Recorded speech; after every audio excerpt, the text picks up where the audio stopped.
ओ नानी के हो नि हातको पेन राख्ने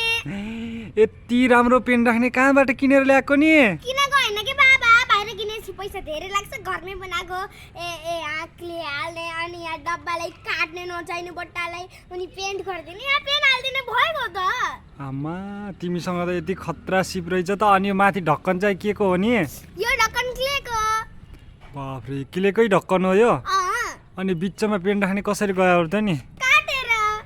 आहा कलर पनि कस्तो राम्रो राम्रो कलर लगाइरहेछ नि यिनले त साथीहरु तपाईहरु पनि पेन राख्नु किन्नु भन्दा त घरमै बनाउनु होला है कति राम्रो अंगुर हो के बाबा यो अंगुर हैन के हजुरमाले बाख्राले खुवाउने भनेर यो बगाइना ल्याइसे रहेछ मलाई फेरि अंगुर जस्तै कति राम्रो लाग्यो खेल्नलाई ल्याएको हो नि र म त अंगुर भनेर झुक्केको के कस्तो खान मन लाग्थ्यो मलाई अंगुर ए यसलाई देखेर अंगुर खान मन लागिहाल्यो अब चाहिँ अंगुर किन्न जाम है त